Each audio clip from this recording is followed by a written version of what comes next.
welcome to Honest Car Reviews. My name is Eric and this is the Mini Cooper SE. It is throwback 2014. In terms of design, there haven't been that many changes throughout the years. In terms of spec, you can charge this up to 50 kilowatt. The battery is 32.6 kilowatt hour, which means that charging this from about 10 to 80 will take about 30 minutes. The range claimed 220 kilometers, but for me, what I've been able to achieve, 170. With the temperatures here in Sweden going down, you could see even less than that. We'll look into the rear luggage space. You don't have that much room to play with. 1, 2, 3, 4 maybe.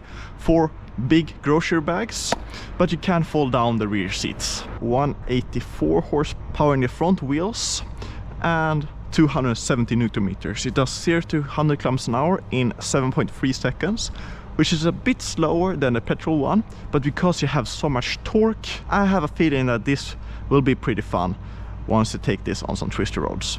Because it only has 3 doors, you need to pull this latch, move the seat forward, and then try to get in with some dignity, and then you pull the seat back. Click. And I don't think that the person in the front will have the most comfortable seating position, but I do fit, and I'm 187 with pretty long legs. Luckily enough, they have smooth covers, not plastic, here on the back of the front seats, so even though it's a bit tight and my knees are touching, it's not uncomfortable. And yeah, I do have a very, you can see the lack of foot space and knee space, but the bench of itself is really long, and I do have some lower thigh support, and the angle of the bench is pretty high, and they have a pretty unique, weird hinge location here. I think they should have it lower, because you can really feel that the lower part and upper part are 2 different things when you sit here in the rear. Let's try to get out here.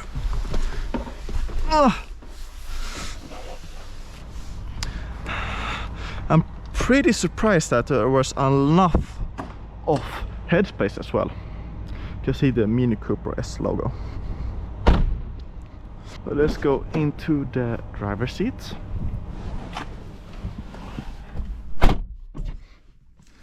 And you can hear that when you open and close the door, because the side windows are frameless.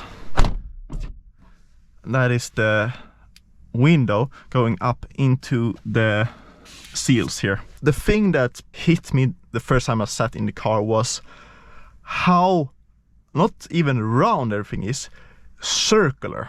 Circles, circles, circles, circles, circles, circles, circles. It's definitely a unique interior, but it's also an interior that feels like it is an old one. But everything works. There are a lot of buttons. It's easy to control the temperature, to control how the car is to drive. There is the low energy recovery system and the high energy recovery system. And the high energy works basically like one pedal driving. The low energy is basically like IC engine braking. I am often in low energy, but every time you turn off the car and turn it on again, it will go into high energy. And it's the same with the distance on the cruise control. It will go into the pre-selected distance, all the pre-selected settings. So every time you start the car again, you have to set them to your preferences. And it becomes pretty annoying when you use the car every day. Sport, that actually changes the driving behavior of the car quite a lot. Mid, green and green plus. And green plus basically shuts down the AC. The steering wheel, I like the quality of it, the material, a bit bigger, which I like. The buttons on the steering wheel, piano black, and you can hear them. But the action of them is okay, but yeah, not the best. Let's feel, yeah, some soft Materials, not that much to really complain about, apart of course down here. You do have a panoramic sunroof that comes with the model package, and you have the upgraded Harman Kardon surround system. Digital gauge cluster, at least the middle is only digital. This is etched into the panel. So you have power here, how much battery you have, your range, and if I change to sport, you can see sport here, mid, and if I go to green and green plus, it will be shown here. You can also see how my range changes depending on which driving mode you're in.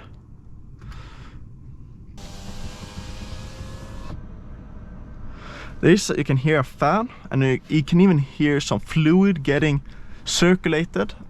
And there's a speaker that emits sound. I hope you can hear it. And you can hear it inside as well. But let's start driving, and I'll talk about how the car is to drive regularly, and then we'll take it on some twisty roads as well. The first thing that you notice is how reactive the suspension is. I've tested the regular Mini Cooper S a long time ago, and it felt very different than the SE. The suspension is basically harder, and every time you drive over anything that resembles a bump or anything, it will react to that. It is very stiff. Maybe that's what you want when you want the S model, but personally I could manage with something less sporty, especially if I want to daily drive this car. You can see the consumption right now, 14.5 kWh per 100 kilometers. Of course my average speed isn't that high, and when you drive this normally you don't really think of it as a sports hot hatch or something like that. So the way that this handles over regular driving is too sporty for its general demeanor, I think. Base price is 37,000 euros if I'm not mistaken. This with the middle of the road options. You have 3 levels of option, which gives you leather seats, the premium sound system, the bigger rims, the panoramic sunroof, is 43,000 euros. When you look at the competition, for example the ID3 or the Cupra Born, they are more expensive, but you get a lot of extra juice. They have a battery of about 50 kWh, which gives you a lot more range. Since I don't have any charging at home, driving this to and from work and daily driving this car becomes a bit of a hassle, because I feel that I need to charge this a lot. And it becomes, with the state of the charging structure, there are options to charge your car when you are grocery shopping and things like that, but I feel it's a bit of a hassle to charge this when you don't have the possibility to charge at home or at work. I need to plan how I use this car compared to other electric cars to not have that range anxiety, which I feel a lot of the times when I drive this car.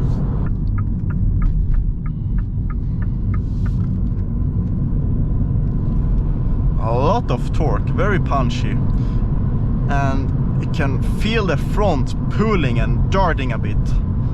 The tires, I think both in the front and the back, are 205, so pretty skinny. But it's super agile. You can just feel what's happening underneath you. Brakes are super easy to dose. You can feel the front slipping. Not slipping, but you feel when understeer starts to build. It's put into sport, everything turns into red. Much more reactive on the gas pedal. The power is just enough to be quick, but doesn't overpower the front or the general driving experience. I'm impressed by the rear. It's not too soft, not too hard, just enough. Woo!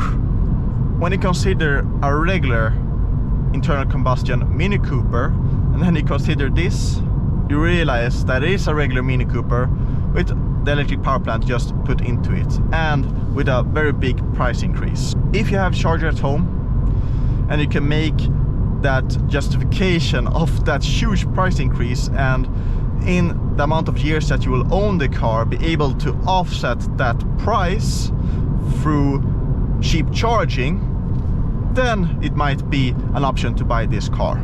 That's my final conclusion for the Mini Cooper SE. See you next time.